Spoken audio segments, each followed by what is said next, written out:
I'm Moneyman Lalo. This is On Paper Sports. I want to start off by saying, sorry I didn't post a video the day after the fight. I came down with a cold. I got so fucking mad from that Canelo fight. Something hit me. Um, but let's just get straight into it. The whole fight build up. I didn't think it was gonna be the biggest fight of the year or whatever. On Thursday, they had a press conference at the T-Mobile Arena, and basically the whole crowd there was pro Canelo.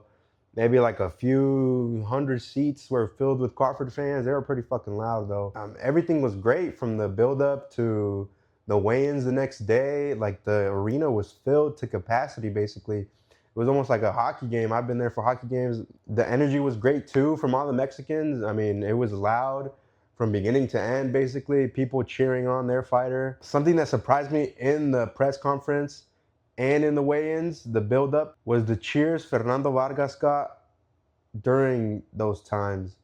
At the weigh-ins, at the press conference, when he came in and he left, when he flexed, when he did anything for the crowd, everybody cheered. So it was a very, very pro-Mexican crowd at the arena. And then come fight night, he disappoints with 10 rounds of nothing. So Fernando Vargas really dropped the ball on that one. I mean, he had the whole arena support. Even at the Legion Stadium when he came out, everyone was loud for him. But in the end, he just really didn't do anything versus Callum Walsh. And we'll start with that fight. Even though it was the co-main, we'll start with that one. Vargas did nothing. Walsh was just toying with them for all 10 rounds. Honestly, I expected more from Walsh as well, though. I expected him to at least knock him down once or something. There was a slip on Walsh's side. Vargas thought he should have taken the momentum from that and beat the fuck out of Walsh or kind of embarrassed him, you know. But no, he didn't do anything. He just stayed and tried to counterpunch the counterpuncher, which, I mean, I don't know what his game plan was really. He didn't establish no jab. He didn't establish no range. He was on the fucking back foot the whole time. It was ridiculous, honestly, the performance that they put. Vargas had promised a not boring fight. He said, "You never seen a boring Vargas fight." We've seen one now, and I can't shit on him too much because, I mean, he still is pretty young. He's still a prospect, but come on, dog. I expected more out of him. Like, you either go in there and get knocked out or you knock out the other person. Like, that's what you got to do. That's that Mexican warrior mentality. But like I said, Walsh didn't look great either. I mean, with someone like Vargas and when they're doing nothing, you should be able to press them and kind of tee off on them, get some points, look good doing it too. I don't know what was going on with Walsh. I think he was just there to survive as well and get his victory and leave without any extra damage. And I'm pretty sure this might be the last time we see Fernando Vargas on a big stage like this on a co-main until he gets a title or some type of big win. So the co-main event, disappointed. I want to go to one fight previous with Christian and Billy and Lester Martinez. Holy shit, did Martinez deliver. I feel like they robbed the fight from him. I had it 6-4 Martinez, and Billy, from this guy that knocks people out first round, walks him down, power punches, and everybody just fucking falls in defeat to him. And Billy met his match. Jesus. They both took heavy shots. It was a slugfest for those 10 rounds. Martinez being the new star. Basically, a new star was born that night from Guatemala. The only Latino to get a close Martinez from Guatemala, the only Latino that night to basically come close to a victory, and they robbed him of it. And he had said in many interviews that it was his time to shine, you know. And in those interviews, they showed how Lester lived. I mean, bro was sleeping on a mattress in a basement. He was hungry. He was very hungry. But Martinez just proved something I always had in the back of my mind, that, and Billy being a top-ranked fighter, Top Rank is great at positioning their fighters in a way that makes them look better than average. You can say they're protecting their fighters. You can say they're cherry-picking fights to get them the biggest paydays. But I mean, at the end of the day, that's what you got to do. It's a sport of boxing. It's prize fighting. You protect the O, you get bigger paychecks, you know. But then Billy came in and did fucking fantastic. That fighting inside the pocket and stuff with them, Billy, phenomenal. Although I would like to see Martinez do some footwork, use angles, and, you know, use the distance control in and out so he doesn't take so much damage. There were times where he ate some big hooks from him, Billy, but he was also returning them. I mean, it was shot for shot. They threw a jab and Billy threw a jab. Martinez sent the jab as well. Billy threw a hook Martinez sent another hook. At times, they would throw just combinations and wait for the other person to throw another combination. I mean, this is an exciting fight. It was honestly fight of the night. And that was my first time seeing Billy fight. I've seen him fight before. Well, that was my first time seeing him fight live. I've seen him fight before on TV and on ESPN Plus. So I've known of Billy as a great fighter. And Billy was calling for a shot at Canelo back when he was the interim. I think he still is the interim WBC title holder. But when Canelo was undisputed, and Billy was one of the ones that were asking for a shot. And he was just patiently waiting, patiently waiting. So the judges in Vegas that scored that fight, robbed Martinez of a big, big win. Talk about the underdog, man. That boy was the underdog. That fight reminded me of the Conor Benn versus Chris Eubank fight that happened back in April. They had a press conference today for their second fight, which is supposed to happen in November. I'll get into that a little later in the video. But now talking about the main event between Canelo Crawford. Canelo's game plan was non-existent for a plan B, I guess. I really do think he was going to I think Canelo thought he could just go in there and do the same thing he did to Jermell, Berlanga, Munguia, Ryder even. I think he thought he would just be able to go in there flat-footed, throw some hooks, establish his power, and make Crawford run.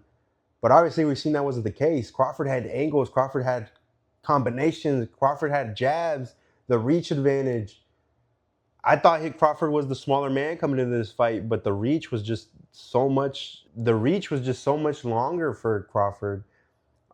First, I'll get into the cons first for Canelo. So we start off with the no plan B. His plan A, come in, flat-footed, throw hooks, whatever, power punches, get or knockout, hopefully. None of that worked. His defense versus Crawford's jab, non-existent. His defense versus Crawford's combinations was just a high guard and take it, like let him connect points. I honestly don't know what Canelo's game plan was or Eddie Reynoso's game plan was. They got Chepo there too, the veteran. Being a Mexican, I thought they would throw in between Crawford's punches, but I guess not. Crawford was very good offensively as he was defensively. Canelo has very, very slow feet. I never thought I'd see the day where Canelo lost his belts. I really didn't. From undisputed champion for what? I mean, if you want to count the time when Skull got lifted or promoted to full title holder, but Canelo being undisputed for like 6 years now, I believe, 7 years. Canelo being undisputed for about 6 years now. I mean, I never thought I'd see the day he lost his titles or the day he wouldn't be at least champion of one title. But September 14th was the first day that Canelo woke up not a champion. He can say he feels like a champion, but I know his ego's hurt. He lost to the smaller man. He lost to the underdog at his own weight class where he's dominated for decades. Yeah, and I know he can say he's not hurt, but he is. Especially in losing in a fashion like that. I had it 9-3 going in all 12. The first 6, I had it going back and forth between Crawford, Canelo, Crawford, Canelo, Crawford, Canelo. And then the last 6 were all Crawford. So yeah, 9-3. The judges tried to rob Crawford as well. They said 113, 115, I believe, in favor of Crawford for 2 of the judges. They're fucked up on that one. They try to steal the rounds from Crawford. Now, what Crawford did great in this fight was the solid jab, not respecting Canelo, being like, yo, I'm equal to you. Shit, I'm in here to fucking take your titles on your day. Connecting combinations, his ring IQ, being able to know where he's at. If he's on the corners, okay, move left, move right. Where do I got more space to backpedal and kind of make him come to me, waste his energy? And then establishing that jab was just perfect. That jab was mainly what pissed off Canelo because he couldn't defend against it. That whole fight, it was just Canelo's head popping back, taking those jabs. And then the angles were also what helped Crawford win this fight. Between the jabs and the angles, that's really all Canelo needed to add to his game plan. He said he went back to the basics. He claimed he went back to the head movement and everything that got him to where he's at right now. But I didn't see any of that. I saw an aged Canelo that can't do anything versus these more agile fighters. So in terms of what's next for both, a rematch, I don't want to see that. I know what's going to happen, especially right now. I need to see Canelo with a tune-up, and we need to see him use his footwork the same way Crawford did. Canelo's just too top-heavy, I think, where his legs can't really, they kind of just march down, but they don't really move in the way that you need them to, especially at that weight class. Um, to be fair, most of the fighters he's fought come forward. They don't really retreat and then use the distance the same way Crawford does. So Crawford took what he learned at 135, moved it up, because at 135 they're more agile, sleek fighters. They're jab, jab, run out, and then like head movement, the hip movement. It's all about movement at the lower weight classes and speed. Not so much power. Canelo relied too much on his power at the higher weight classes, so he got too comfortable there fighting these bigger dudes. But now when you get a smaller dude going up and he's used to the agility and moving around, he's gonna fight like that. And I don't know why Canelo didn't make a game plan expecting that, or maybe he did and he just couldn't execute. He did say that he wanted to catch Crawford, but his body just couldn't. So that's a sign of aging. When you have damn near 70 fights, and almost a quarter of them even being wars, like your body's going to be aged. Canelo doesn't look 36, 37, or whatever his age is. He looks older. And on fight night, he just looked aged. Like there was really nothing you can do. The whole Allegiant Stadium being loud for him when he came in, cheering for him for like the first 4 rounds. And then after that, once we started seeing Crawford tee off and Canelo get frustrated, it was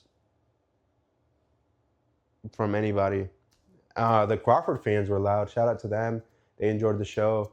I was sitting next to some, and they were pretty nice about it. They said, "Yeah, man, good fight, good fight." They were excited as fuck to hear. And I knew it was coming at a 9-3 scorecard for me. I'm unbiased for when it comes to judging. I'm unbiased.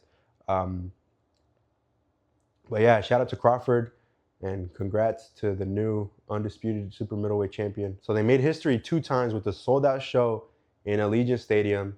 And then the first time a 135-pound champion has ever moved up to 168 and become undisputed champion at 168. And then Crawford is 3-time undisputed champion in 3 different weight classes in the men's division. Clarissa Shields is the one that has achieved that in the women's division. So overall, a great night for boxing. History was made. The downfall of Canelo started this year, I guess, with the Skull fight, and then with this Crawford fight where he lost his titles. So now let's get into what happened earlier today. I'm not too sure at the time, but I believe it was in the UK. Conor Benn versus Chris Eubank Jr. They had a press conference. Chris Eubank Jr. made a lot of allegations. He said Eddie Hearn stopped the ambulance from leaving the stadium while Chris Eubank was in the ambulance. He also claimed that Eubank's security was not let through the stadium, and Eubank himself had to walk out there, pick him up, and then they were kind of blocked off by stadium security or something. I don't know. The whole press conference is just kind of wild. If these allegations are true, Eddie Hearn is a fucking dick. I mean, in the end, it's all up for interpretation. You know, it's allegations made by one side. If one side had proof, then honestly, I would say sue, especially somebody as so high profile as Eddie Hearn. And he also claimed that the media was sent into his room on purpose while he was trying to cut weight. Because if you remember that fight, he missed weight and he had to pay a fine. So he claims that media was sent into his room to distract him and have him miss weight so that he would pay a fine to one of the UK's athletic heads of directors. If you watch the press conference, you hear Chris Eubank claim that the ambulance was blocked from leaving the stadium for 20 minutes because Eddie Hearn, I guess, had ordered it or something. He also says the name of Robert Smith, one of the UK's or a British boxing council, one of the heads up there. He mentions the name Robert Smith. He calls him a scumbag. He claims that Smith sent media into his room while he was cutting weight to distract him so he would miss weight, because if he missed weight, he would have to pay a fine, which would go to Robert Smith. or to the whole British Boxing Council, and it gets pocketed up there. So basically, he's calling out the Boxing Council, the British Boxing Council's corruption and how they manipulate things. I mean, if these allegations are true, he can obviously sue. If these allegations are true, he can do things through the court and stuff. But as of right now, they just stand as allegations. I'm sure he will take some type of action if it is true. Obviously, you don't want to play with people's lives or their money, especially when it comes to high-level celebrities like this who have the power and money to get good lawyers, and they have the time to do all these things. It's just a game not worth. It's just not worth it to me, I guess. So I don't believe Chris Eubank is lying, but he might be polishing. He might be polishing his lies, you know. But it is true what Eubank says about Eddie Hearn. He says Hearn talks more than his fighters. Eubank tells no lies at this presser, other than the allegations. Conor Benn now, he should talk more. I think he should be able to give his opinions and start up a fight with Chris Eubank. I want to see both of these guys engaged the same way they did the first time, with Eubank cracking the egg on Chris's head and stuff. I want to see all those fucking shenanigans again.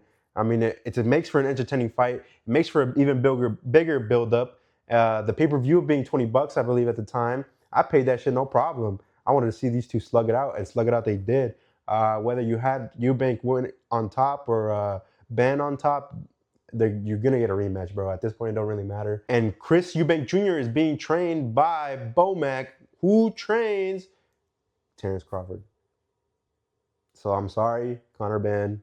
I got to go against you this time. If Chris Eubank can pull out the same fucking angles and the same output and the same cardio that Crawford did versus Canelo, this is Chris Eubank's fight. Conor Benn does not stand a chance. Conor Benn will not be able to defend and outmaneuver Eubank if he fights the same way as Crawford. So to recap this video, Canelo got his ass beat by Crawford. I was wrong. Half the world was fucking wrong. I'd say 3/4 of the world was fucking wrong. Everybody at the casinos and shit was betting on Canelo. And Billy met his match with Lester Martinez. Martinez was robbed of that win, given a draw. It was ordered by the WBC an immediate rematch. So hopefully I can make it to that fight too, because man, these two fucking slugged it out. Fernando Vargas, huge disappointment. Maybe one round. I don't know what the fuck he was thinking of doing in there. No jab, no nothing. He won 1 round to 9. Walsh didn't look any good either. I mean, he won obviously, but I wouldn't want to see him again. History was made, and now we wait for Conor Benn versus Chris Eubank in November. But we do have Jerome Boots Ennis fighting in October 11th, I believe, in Philadelphia. So I'll make a video on that one. I'm going to try to be more active and start pumping out more videos like tactical breakdowns or what I think will happen, predictions, whatever it is. Yeah, I guess I'm just going to start to be more active and post videos. All right, I want to talk about something. Hold on. I want to talk about something that happened over the weekend in Vegas, over the Canelo Crawford weekend. I believe it was that same day, Saturday, September 13th, they had the Boxing Expo at the Las Vegas Convention Center, which was fucking horribly set up. You go to the convention center, that shit is massive. They got like 8 rooms. You can't find your way anywhere. They got no sign saying the Boxing Expo is in this building. When you buy tickets, it doesn't really explain much. I called the number on the website. On the website, it doesn't even tell you what fucking building it's in. They don't give you any entrances, any address besides the Las Vegas Convention Center, which is huge, like I said. And then when you get in there, okay, cool, you're in, whatever. After a fucking hour, 2 hours of being in the heat or having to walk a long distance, find parking, whatever it is, you get in there, you get a wristband to enter because they scan your ticket, you get a wristband. And then you see all these fighters. Honestly, it was a letdown for the price you paid to go do this. I think it was like $40, $30 a ticket. the price you pay to, and then the things that they have were just mediocre at best, honestly, for a boxing expo. They had maybe 12 fighters, 12 stands, and then the rest were just like boxing gear sellers or promoters or stuff like that, like just equipment and shit to buy, basically. In the middle, I didn't take any videos. Honestly, I was fucking pissed of the experience I had. In the middle, they had a DJ, and then farther back, they had two rings with amateur boxers. It was kids. That was pretty entertaining to see. That was honestly pretty sick. And then it was around the actual little lot that they give them, where each fighter had their booth. I got a picture with Marco Antonio Barrera, and he signed a pair of gloves. But let me tell you, this fucking big ass butt, they don't tell you that you got to pay for the picture, and then you got to pay for any type of signature. They don't tell you that before you buy the ticket. And I'm sure everybody sets their own prices, but he was the only person I went to. I was so fucking mad, bro. Honestly, like I get up there. So first off, you got to get in line, and then the line is about an hour and a half just to get to one fighter. And this thing opens at, I believe it opened at 9 or something, and it went all the way till 5, I believe. But yeah, now I see why. You get up there, they ask you, "Oh, what do you want?" And I'm like, "What do you mean? What I want?" Like I thought you just go up to them and be like, "Yo, let me get a picture and a signature, quick, boom, boom, out." No, it said 30 for a picture, $30 for a picture, and then $50 to sign a glove. That's just one glove. Each additional glove is like another 30 on top of that. Um, there was a case where I seen the person in front of me. He paid for one picture and one glove, but Marco signed 3 gloves, and then I don't know if that was his son or his manager, whoever was charging. He got annoyed at it, and he was like, "I told you not to do that." I was like, "Bro, really? $50 for signing a fucking glove? That's insane." I mean, once I got there, I wasn't about to back out. You know, he was the only person I did it for. He was the only person I did it for as well. But yeah, after that, I just did. The only good thing to come out of this was I got an interview with him going on TikTok. It wasn't a full interview. It was just one question. I asked him if he was going to come back to the ring. He said he I just let you guys go watch it on TikTok at On Paper Sports. And then I seen Sean Zattel. Sean Zattel is the journalist who asked Dana White about the Ali Act and why Dana White is so invested in the sport of boxing recently with Turkey, and it just seems shady, like everything that's going on. He asked him about the lawsuits that are going on with the UFC, where they lost and had to pay out their UFC fighters. They gave each like a 50 grand or something. I don't know if you guys know about it, but the Money Moicano, Renato Moicano, he was seen, or he said on a podcast or a Twitch stream where he was like, "I'm not taking the money. The UFC needs the money. I don't need the money. I don't want the money." And everyone was like, "You fucking dumbass. Like, how you not going to take the payout where they basically the government is saying, yo, they owe you this. Take the money." And this dude said, "No, I don't want the money." Like, come on, dog. I know he fights for a living, but and he's a good fucking fighter too. He's entertaining. But yeah, that's who Sean Santel is at the press conference. He's the one that asked Dana White about that. That was a savage. But yeah, I was able to get an interview with Zattel, ask him the follow up on his question that he asked Dana and how that experience went. I asked him too if he thought Dana was being honest in his offer to do an interview later on, and he said yes. And I asked him if he would take up that offer from Dana, and he also said yes. So I guess now it's just wait and see if Dana actually does the interview with Sean Zattel where he talks about the Ali Act and whatnot. But I honestly don't think Dana White's going to take that. I don't see why he would, especially when it comes to money and stuff. Dana's not very open about that and the whole UFC. He thinks he pays his fighters a livable wage. And I mean, it's been proven time and time again that it's just not at the higher level. Like once you make it into the UFC, it's kind of like making it into the NFL, you know? Not everyone makes it into the UFC. Everyone can be an amateur boxer and then make it into the pros, all you got to do is sign some paperwork and now you're in the pros, right? But to make it into the UFC, it's a little different. Now, to make it into Bellator, to make it into the PFL, that's different as well.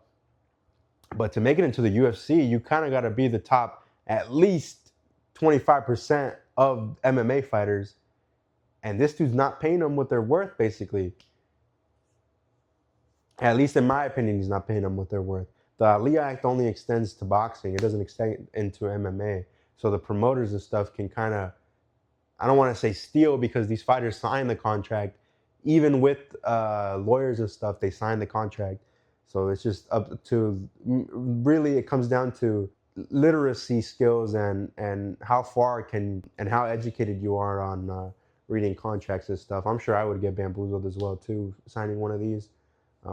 But yeah, I can't blame the fighters. That's why I'm blaming Dana and proud of Zettel for pushing and asking about these type of things when nobody else wants to talk about it, you know? The next morning or that day of, shit, this happened around 6 p.m. It was on a lot of websites where Dana gets pushback on Ali Act and questioned on his investment with boxing by journalists. Like, not a lot of people tagged Zettel. I posted it on TikTok. I posted it on Instagram. A lot of people said Zettel was selfish. But yeah, I mean, if you want to go see that video with Zettel and what he had to say about the whole experience and everything that was going on, go ahead and watch it on my TikTok. I believe it's on my YouTube as well. But yeah, go ahead and watch that. But that was the only good thing that came out of the Boxing Expo, was meeting Sean Zettel, honestly. Paying $30 for a picture, man, I don't want to say it, but it felt like a scam. And then paying $50 for a signature, it felt like a scam.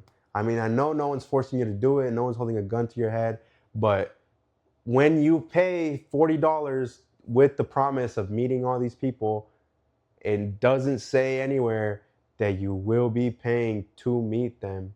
You can wait in line, get to the front, not have the money, and now what? You gotta turn around, you gotta get out. You get no picture, you get no signature, you get nothing. And you waited. You spent your last dollars on the fucking expo ticket.